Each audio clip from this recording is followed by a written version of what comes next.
Welcome. It is no accident that you have found your way to the Release the Genie podcast.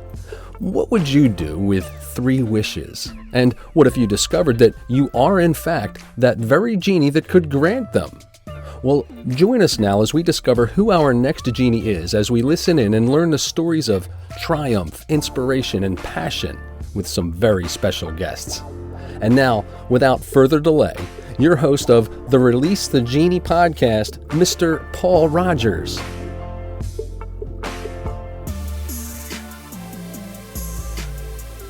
So good morning, good afternoon, good evening from wherever you are joining us from. Another fantastic Release the Genie episode. And today is no exception. We have the wonderful Melanie Weller. This lady, first of all, her compassion is just extraordinary. She is one of the world's leading experts in opening the door to health, performance, and innovations through the vagus nerve. Now, this was new on to me, but oh my God, I am really digging into it. A medical visionary and storyteller with extensive professional credentials, Melanie is on the leading edge of bringing science and wisdom traditions together to create powerful transformation experiences. So I mean, I think I should just narrate the rest of our life. Melanie, welcome to the show. How are you doing? Thank you, Paul. I'm so happy to be here. And I would love if you would narrate the rest of my life. I think that would be great. That'd be kind of fun. I think that would be fun. 10 yards ahead, just saying, okay, here she comes. So, tell us a little bit about yourself. I've been, in conventional terms, I'm a physical therapist, and I've done that for nearly 25 years. And I was an athletic trainer before I went to physical therapy school. So I have about 30 years of working with people's bodies. And about 10 years ago, I started my own practice in New Orleans, and I branded myself as a stress management expert. I have some formal training in mind-body medicine and a real passion around the vagus nerve. And so, and what's really evolved in the space of having my own practice and not being in a traditional clinic where the productivity demands were high is that I've really now have this amazing system about how mental health lives in the physical body and how really how prescriptively story lives in the body, and that we know medically that 75 to 90% of all illness and disease is stress related, but we don't really define what stress is very specifically. Or we'll talk about it medically. Like, we know that when your vagus nerve isn't functioning very well, that your body is more stressed. And we know that, stress causes heart attacks and things like that. But we don't really talk about, well, what kind of stress causes a heart attack, and how, what's the story of the people that end up, like, what are those common threads in people's stories that end up with the same conditions, and can we do a better job of discerning which stresses lead to which conditions? And that's really where my passions lie, is in kind of these algorithms, or at least some of it can be very algorithmic, but it's, in helping people make sense of what's happening to them and have this bigger story so that they become their own medicine and that they really claim the power to heal themselves. You see, I really love that because of, the power to heal themselves. We were chatting just before and talking of terms of empowerment. And I know from my own experiences that mental health and things, there's a great feel of helplessness. So empowerment is a really good medicine. I wonder if you could just quickly explain what the vagus nerve is? Because I know now what it is, but that's only because I met you. So if you could just very quickly run through what is the vagus nerve for us. Sure. Well, I'll first give everybody, I just want to affirm that you have all experienced when your vagus nerve is not working so well, because that's typically when we go to do public speaking or something that would make us similarly nervous. And we get a lump in our throats and our palms sweat and our hearts start to race and our digestion alters. And we get those symptoms because our vagus nerve has been dialed down and our fight and flight system has been dialed up. The vagus nerve goes from your brainstem all the way down to your pelvis. It innervates your vocal cords, your heart, and your digestive system. It actually innervates your heart and then loops back up to innervate your vocal cords. So I like to think of it as the nerve that allows you to speak your heart. Oh, now that's good. That you need to patent that one, because that's a winner. And it has, therefore it's like the core, really, isn't it, of what we are. Absolutely. And it's involved in digestive enzyme and bile secretion and water absorption. It sends more information up to your brain than it sends downwards. So it contains a lot of sensory information. It helps to generate the electromagnetic field of our hearts. And research shows that the electromagnetic fields of our hearts synchronize with the electromagnetic field of the earth. And when solar and space weather disrupts the electromagnetic field of the earth, it's measurable in our vagus nerves by the gold standard research measurement that's called heart rate variability, that has over 200,000 research articles. It's very well established measure, but heart cells, that's what they do, they synchronize. And so it's our vagus nerve is a huge piece of our alignment with the bigger picture, and it's really the bridge between our stories and our bodies. When our stories are trauma and stress, our vagus nerve gets dialed down. When our stories are gratitude, appreciation, and pleasure, our vagus nerves get dialed up. I mean, to be honest, I'm loving what I'm hearing. It's kind of like bringing the medical hard evidence behind people saying, "Oh, well, you need to practice gratitude." This is actually scientifically proved to have an effect on your body. Absolutely. Breathing a feeling of gratitude and appreciation into your heart improves your vagus nerve function. And there's a lot of research to support that, to show that actually works. That's amazing. So anyone out there, well, I know we constantly hear about being positive and everything. It's this is where it all goes to, ladies and gentlemen. So thank you very much for giving us it's really some takeaway nugget right there. We could stop now and everything would be good. Have you got, oh, sorry, carry on. Oh, no, got it. Well, I was gonna say my unique twist on the vagus nerve in terms of treating it is addressing it like a pinched nerve. And we know that stress and trauma always affect the voice and the breath. And your vocal cords and your diaphragm are horizontally oriented in the body. And certainly in extreme stress, some people lose bowel and bladder control as well. And your pelvic floor is oriented horizontally in the body. So we have this horizontal system of structures that lock up when we have trauma. Nobody gets stressed or traumatized and has a really great arm swing when they walk. We all freeze up. And your vagus nerve can get compressed as it goes through these horizontal structures. And I contextualize a lot of this around the vagus nerve, but it also applies, but the nerve itself isn't the only thing that gets compressed. You compress arteries and veins and lymphatics, all the things that go vertically through these structures in the body. And when you lose internal flow in the body, you also lose external flow in your life.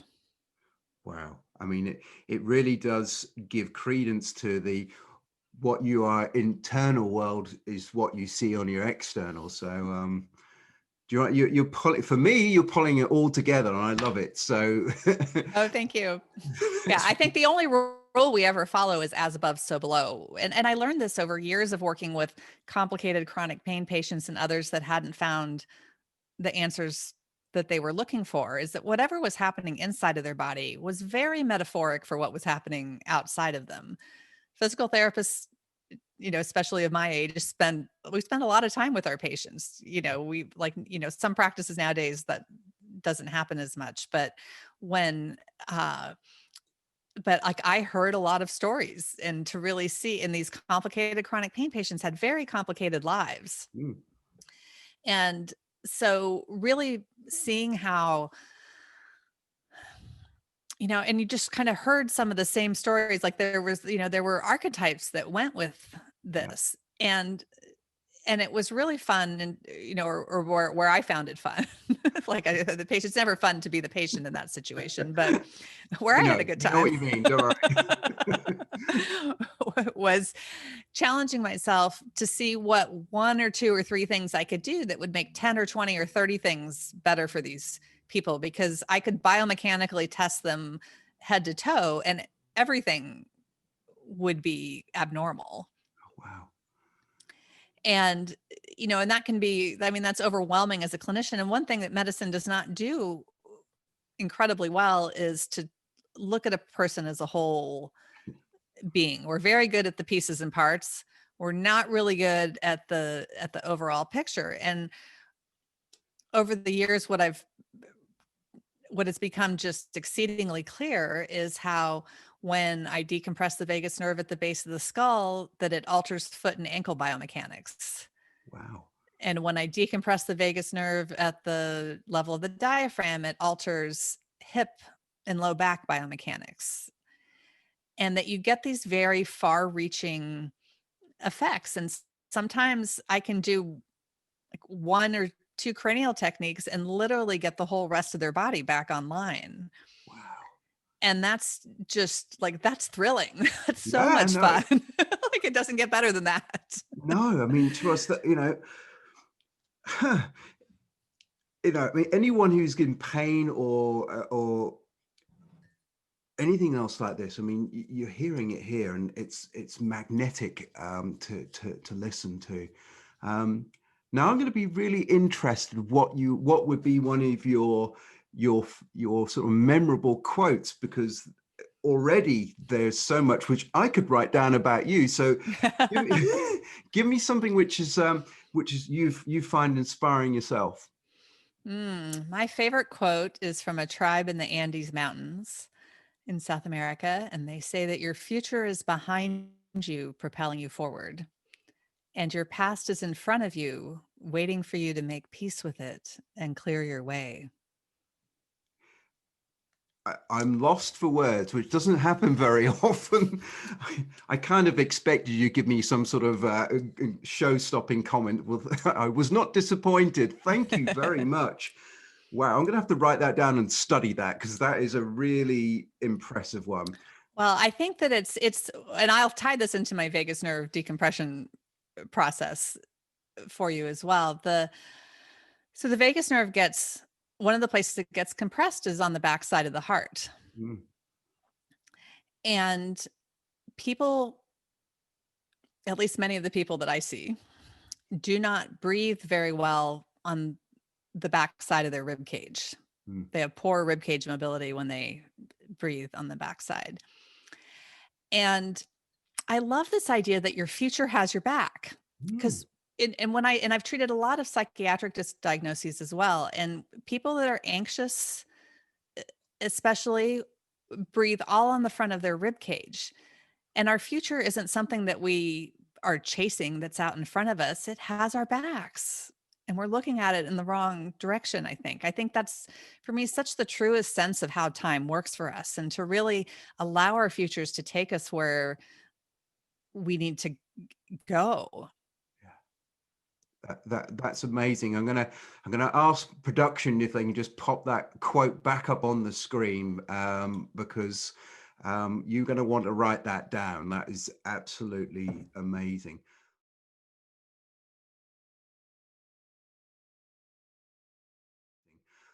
Well, as again, I could have actually packed up right here, but I'm going to press on now. So, what was one of your one of your release the genie moments? Mm-hmm. Well, I will say the genie l- put levers in, or several screwdrivers in the lid to get to get the lid off the bottle for me. Well packed. Yeah, it was like my lid was on really tight. And I was a Navy wife for 20 years. And growing up, it wasn't safe to have emotions in my house. And then my husband, was deployed all the time. And I was a great Navy wife because I could keep the lid on my emotions, and I handled deployments really well with a relative amount of ease compared to many of my friends and peers at that time. And after he retired, when I didn't have the external expectations of his command or, service to the country or whatever, all of those kinds of things. And and growing up, I always had the external expectations of my parents. I was really raised that external expectations were a big thing, and to live up to all of those.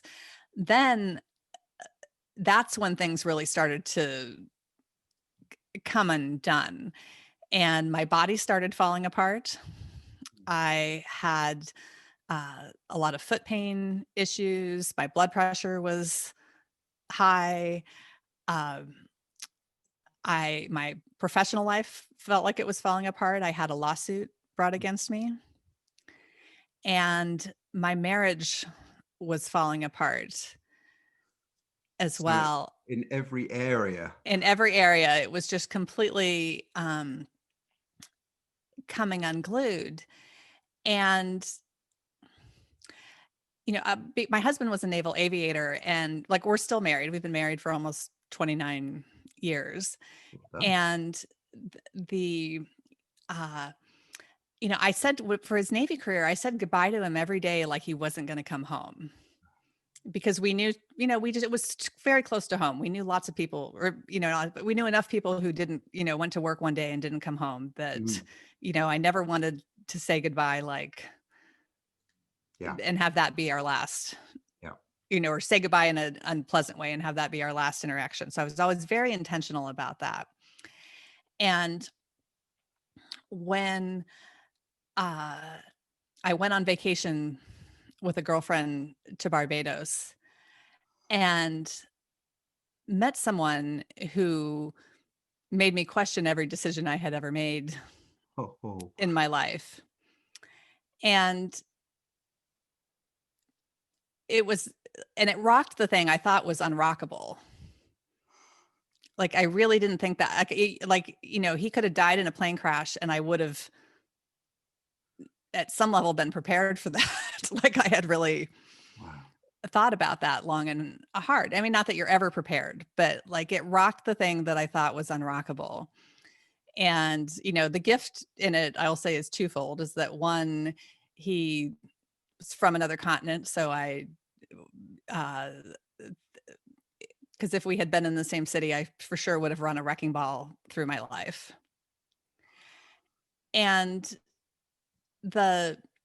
while it might be really easy to tell the story of saying that I fell in love with someone else, what really happened was that I fell in love with myself. I had years and years of suicide ideation and this script in my head that I wasn't good enough, or that it was, just this drive to be self-destructive. And I never got help. I never told anybody about it, but it was this very constant script that played in my head. And in that moment, it all got turned off, and it's never come back. And it's been such an incredible gift, the ability to see yourself in that kind of expansive sort of way. And, I would say that my intuition and I would say historically, I always thought my logic and my intuition were the same thing, and that those just got peeled apart. Wow. And part of what unfolded around that then was really having very intuitive assessments, very accurate intuitive assessments of what was happening with people. And I'll say that I've always been really good at helping people with the spiritual underpinnings of their physical dysfunction, that's always been there. But I always thought that was my logical brain doing it, not my intuitive brain doing it. And I started, when I would describe what I was seeing in my mind's eye, I would get responses like, "You're describing my grandmother in the outfit we buried her in." Oh, wow. And that was really, part of that was kind of fun. And part of that was like very incongruent with my professional presence and training, and it was created quite a bit of an identity crisis. And it's like, well, do I want to be this kind of woo-woo? Would I rather be a medium than a physical therapist? Like, well, what is what's happening? Well, I think instead of woo-woo, we'll just have one woo and then we'll leave it there. Yeah. And it was, but in my heart of hearts all along, I really, I will say, one, I felt like there is a logic to all of this, that when I was pulling through intuitive information, I was like, there's a system here, like something's, like this isn't just pulling something out of thin air. Like the universe is too well organized for me to, I think for me to have really believed that.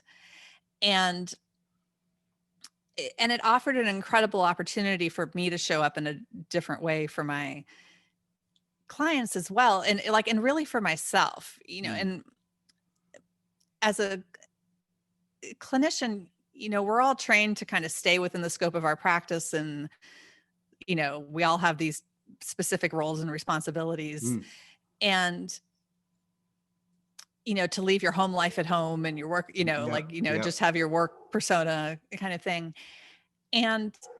But when you bring all of yourself to the table, miracles happen. And that's really what I've seen over and over. And one of my biggest success stories was with somebody who was on the verge of suicide. And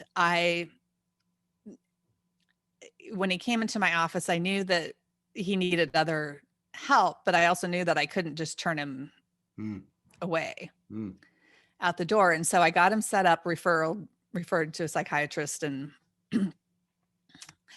so that he could get that side of care. And I thought, okay, well, I'll just decompress his vagus nerve and see where it goes. Excuse me. And he had a trauma that left him with an acute onset of hallucinations. And so he was living in a nightmare all the time, where everybody's faces were melting. Oh my God. It was really terrible. Yeah. And he, so I did my vagus nerve decompression process on him. And I'll talk a little bit about the more specific findings after this. But so I did my vagus nerve decompression process on him. I gave him a really good intuitive assessment. I gave him an amazing mediumship reading that really surprised, me even. Or I think I'm endlessly surprised that anything I do works. It's always fun. I think I'm easily surprised maybe, but it was really, but it's, I gave him a very moving and accurate mediumship reading. And at the end of our time together, 90% of his hallucinations were gone. Wow. And he texted me later that night that he hadn't explicitly told me that he was feeling like he was going to kill himself, but he was clearly in just a terrible, terrible place. He texted me later that night and said, "Melanie, you saved my life, and not in the cute kind of way. Like you were the last thing I was going to try to get help. And then I was going to kill myself." And, that's like, I had no idea that, that my processes could facilitate that kind of a transformation at all. And I also learned that in the way that we we do what we need most to heal ourselves. What he really showed me was how his vagus nerve compression had shut down his body, like all of the visceral rhythms and stuff in his body, and had shut down his mechanical rotation. Whereas when I really isolated his upper neck rotation and, went through my evaluation process, he was super duper locked up head to toe. His vagus nerve was not, to me, he showed up beyond vagus nerve compression. He showed up in vagus nerve lockdown. Oh, wow. But his body was just so incredibly quiet. And if you looked at him, you would have thought he moved okay. But when I really teased it out, like he was cheating to move well, basically. And that's what we all do. Yep. And that his body, even though he was walking and talking and warm and breathing and all those good things, really felt dead under my hands. And that the story that was happening, his drive for being self-destructive was because he was functionally or energetically dying on the inside, dead on the inside. And he was just trying to make what was happening on the inside match on the outside. Yeah. And that's what we all do. We all follow this rule of as above, so below. And I'm very passionate about this physical expression of mental health in the body. And, we all have a physical expression of our internal narrative and an internal expression of our physical narrative. Our environment certainly lives in our bodies as well. And those two things often create a compression point. Yeah. Yeah. You can see how easily they can be in conflict with each other. I mean, that is amazing when you actually hear the impact on what you do on somebody who said, look, if it wasn't for you, I wouldn't be. That is. Yeah, it's profound. Like there's nothing, like I don't even have words for it. And it it makes me goosebumpy and teary and all of that stuff. Like it's been years now since that happened, that it's, the story holds so much power and it's so humbling. And to think that, but I've seen it enough times now that I believe it's a real thing, that there's a consistent pattern there. And, to think about where, like, if somebody's anxious, for example, if they're breathing all on the front of their rib cage and not on the back, is their body driving the anxiety versus their thoughts? They don't have the option not to be anxious because they can't breathe properly. And like, where are our bodies driving our thoughts? And I think our mind really is our body. Yeah. And when we're on the hamster wheel in our heads and we're having this out of body, or this, this thing that we call our mind, most people would call their minds. Yes. Yes. I contend that your mind is a very slippery thing and that it's a big liar most of the time. Your body will tell you the truth. And to really bring it into your body and start making body-based decisions is incredibly powerful. And your body is always talking to you and it has a language. And we have been conditioned and trained to ignore the language of our body. If you don't, you have to have at least a 30% change in your bone for it to show up on X-ray. Wow. But if you're, if you have a bone bruise, it's not going to show up on X-ray. No. But that doesn't mean that there's nothing wrong with it. But you often get dismissed with the, in a medical setting, and they say like, well, nothing's wrong. There's nothing here to treat. And so those, our early wisdom system, it doesn't, like, we're not fluent in its language overwhelmingly, and to really be able to a lot of what I do is teaching people to have conversations with their bodies and to really know how their body says yes and know how their body says no. Because by the time they've showed up in my office with a physical Yeah. pain, their Yeah. body's been screaming no.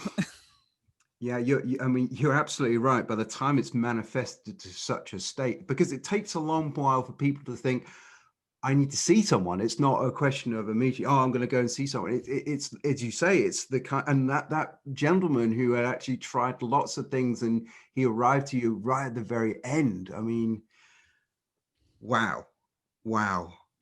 Um, well, Yeah. look, Well, and I think that there's a real opportunity also within businesses yes, to look at these things and build them into their culture so that people never even end up in the medical care preventative. in the first place. That it's, like the stress that underpins vagus nerve compression at the base of the skull that can show up as headaches or neck pain is when your heroics are at odds with your desires. Wow. And when you're being the hero in someone else's story at the expense of your own, or you're satisfying everybody else's desires at the expense of your own, not vocalizing your desires, or not even clear on what that is, it can show up in many different ways. But to have a culture and have that built into our schools and our institutions and our workplaces where we understand this and create this language, I think would be the most incredible prevention medicine that we could create. And no drugs or surgeries or anything else. So, um, I mean, to be honest, fascinating, and and I know that this will be resonating with people. And yes, if obviously we'll give you your details at the end. But if you have a question for Melanie, this is fascinating stuff, and you're at the leading edge of it as well, which is very exciting. So, what are you working on right now? Because it's you're doing so many things. So, give us an idea of what you're working on at the I'm moment. doing a lot of things. I'm working on my book right now, really trying to get that out. I teach my process to healthcare professionals and yoga instructors, other healers usually. And I have another round of that coming up soon. I'm expanding it into business coaches and other realms. What I overwhelmingly find, from a business standpoint, I'm always encouraged to niche my business. And I feel very strongly guided not to do that, because Hmm. this work makes everything else better. It's not competitive with other concepts. It tends to amplify it. It tends to bring disparate pieces together. Yeah. And uh, so I suppose that's those are my short-term focuses. I've been really, I will say, for as much as I see myself very much as the queen high priestess in all of this, uh, I've been spending a lot more time recently envisioning my kingdom, my empire, and what that looks like, and to think about how to really have the biggest reach that I Mm. can. But certainly the book is the foundational piece of that. So that's my big focus. What's the title of the book? Currently, the title of the book is Remembering, Membering. Nice. And I tell my story and I help other people very much understand their stories through the lens of mythology, and especially a mythology as a mode of communicating scientific information. But the remembering was really inspired by the Egyptian myth of Isis and Osiris. And in that story, Osiris was the king of Egypt, and his brother Set was jealous and angry and wanted to be king. And so Set tricked Osiris into laying down in a bejeweled coffin made exactly to his specifications, had his soldiers shut the lid, nail it, and send him down the Nile River to his death. Brotherly love, hey, what can you Brotherly say? love, yeah. And so Osiris's wife Isis found out about this, and she went and retrieved Osiris's body, took him to a cave, and brought him back to life. Set found out about this and was furious. Yeah. And so Set found Osiris and chopped his body into pieces and scattered the pieces back down the Nile. Yeah, that's nice. Right. That sounds fairly final to me. And so Isis went and retrieved all the pieces and took him back to the cave. She found everything except for his phallus, and for that she made a new one. She brought him back to life long enough to conceive their divine child Horus. And then Osiris went on to be king of the underworld, which for the Egyptians was where all life came from and all treasures were found. And if you're in that story, you can imagine, well, I'll tell this part first. If we use dismemberment metaphors in our language all the time, we say we're falling apart, we can't get it together, our lives are shattered, our hearts are broken. And if you were in that story, you can imagine that most everybody there probably thought Osiris's destiny was to be the king of Egypt. But his true destiny was to be king of the underworld. And he literally had to come apart to come back together in a new way. And that's something that we can all identify with through trauma and stress, because you can't go back to being the same person that you were before that happened. I always thought that my destiny was to be a highly credentialed physical therapist. And I see my role much more so now as a highly credentialed high priestess. When I show up really in that space, everything in my life flows better. And I'm more powerful, and I am more who I'm truer to myself. And that changes my own internal wiring, where I'm being my best friend rather than my worst enemy. And well, it's kind of like you remove the burden of your professions, which say you have to do this, that, and the other. It's not saying that you're unprofessional. It's actually just saying I can put that aside and treat people holistically. I don't know if that's the right word, but it's absolutely. Well, and I think even if I was not merging the wisdom traditions with the science in the way that I am, that people still show up like this. We all have these kind of inner beings or inner archetypes that, like we know who's the class clown, and, who's the sage, and, who's like the resident priest, of the group, and things like, we understand people archetypally quite well, or that everybody's kind of got their personality and role. Their role and thing. And I think that I was living for just too many years, or all the years, by everybody else's expectations versus my own. That makes a lot of sense. So yeah, I mean, talk about a genie released. I think that is the perfect definition of that actually being authentic, being in tune with you. Love it. Well, now we come to the second part of the show, and you've already proved your credentials as a fantastic genie. So I'm expecting nothing less than something miraculous here. So I get to ask you my 3 wishes. So are you ready? I'm ready. Okie doke, here we go. What is the best advice you have ever received in your life?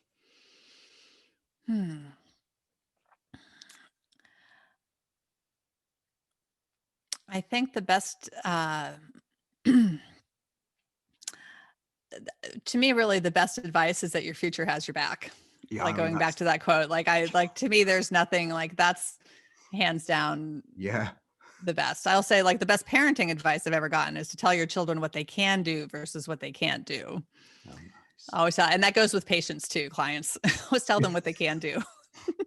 And I think about that for myself too. But certainly, like, just really your future has your back, and that you can really breathe into that and be supported. That's amazing. Just, very, very transformative for my own life. And I love sharing that with others. Yeah, no, amazing. And I totally agree. which brings me to my second wish. You've aced the first one, so let's see if we can make it a little bit more tricky this time round. What advice would you give to your younger self? I would say to know that you get to take up all of the space energetically that you need to take up, that you always will have to dance with other people's energies, but you never have to shrink. Oh,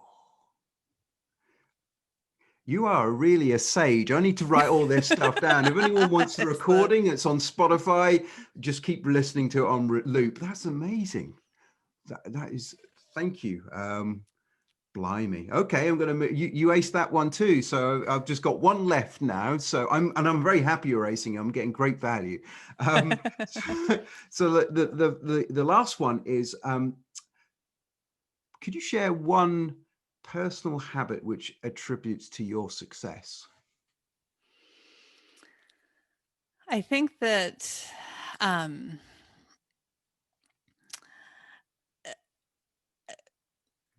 for me, it's always asking why, or really contemplating why things are happening, and to really, being that good listener to the universe Mm. and to life and to what's happening around me. Um, you know, great answers are all in having great questions. Oh yeah. I totally agree, which is why I love my three. No, Yes, no, it is. Well, it's true. You don't get, if you don't ask the question, the right question. And like, this is what I've done with people's bodies, yeah.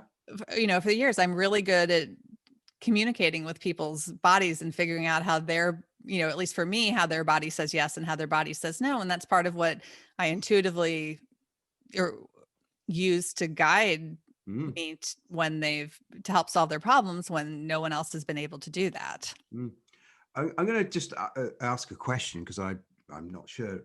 Does this transmit to online, or is it? It does. It does. Oh, My favorite okay. thing is to Oh, be able to reach wow. through the ethers.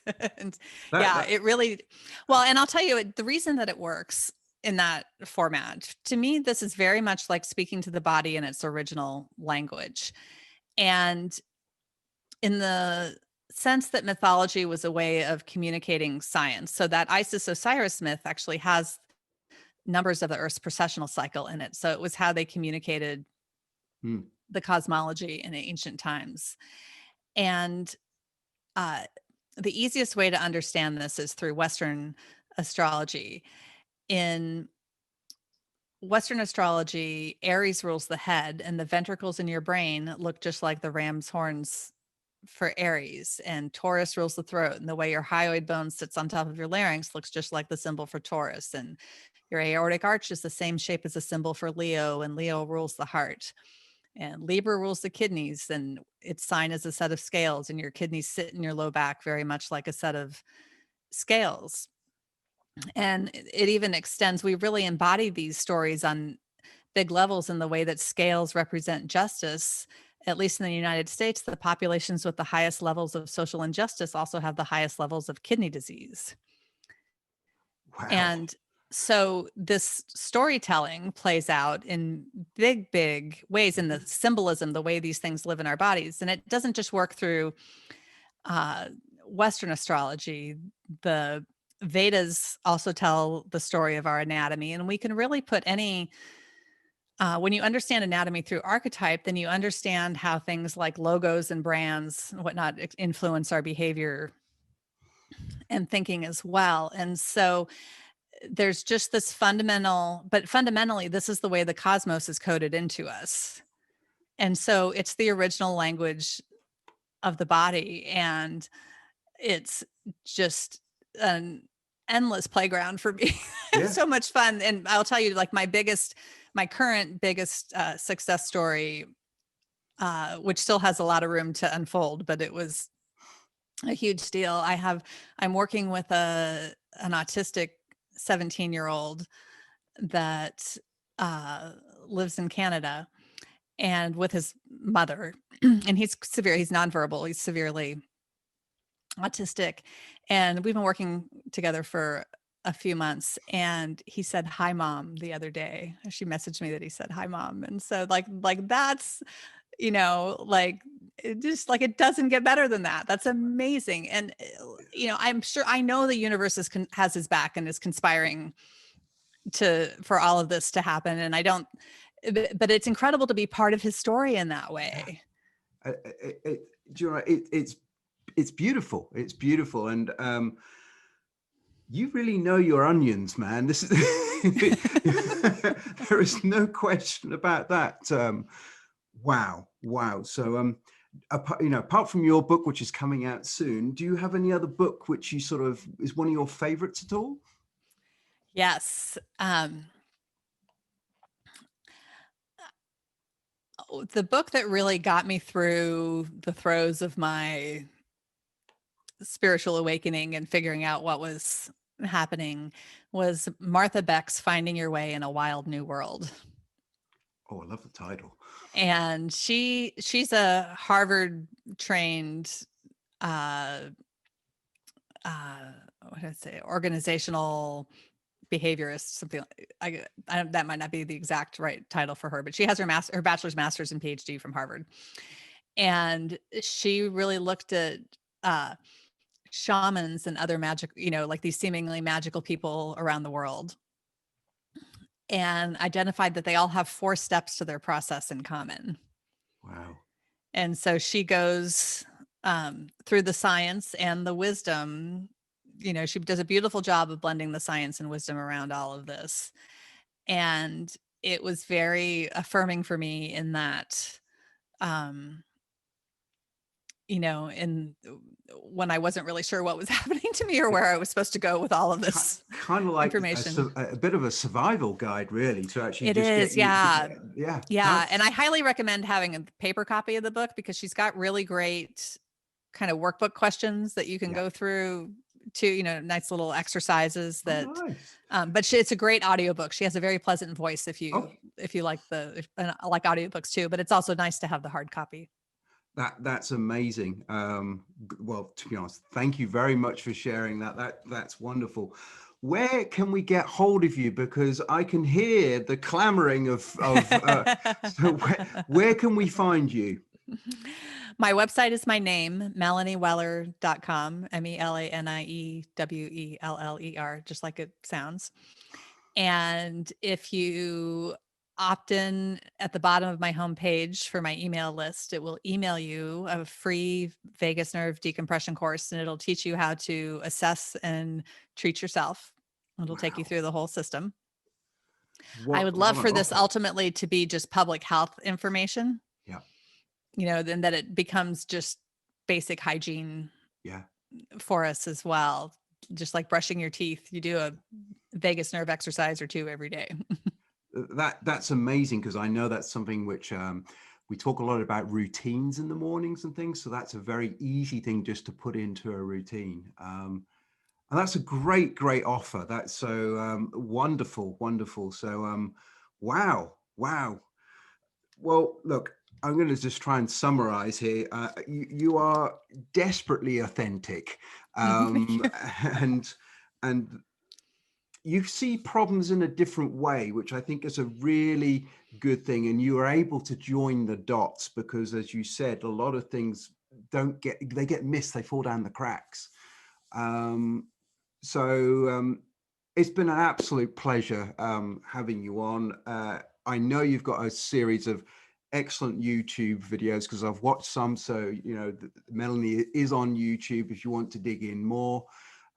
Get in touch, reach out to her, because this lady can help, without being too fine a point on it. So thank you very much, Melanie, for being today's Genie. Thank you so much, Paul, for sharing your platform and allowing me to have my voice and to share with your listeners. To be honest, it's such a important thing, and it's ground shifting stuff. So I'm the one who's actually honored to be able to listen to your and be able to help you with their story. So thank you very much. To my listeners, well, you've heard it all here. It's serious topic and actually answers, not more questions, but answers. So please reach out to my dear friend, Melanie. Be safe and release your genie, and we'll see you on the next time. Thank you and bye-bye. Well, that's a wrap. You have been listening to yet another episode of the Release the Genie podcast with host Paul Rogers. Be sure to follow Paul on the LinkedIn platform and learn more of Paul's resources at www.takeactionacademy.ca. And until next time, as always, be mindful and be sure to release your genie. Thanks for listening.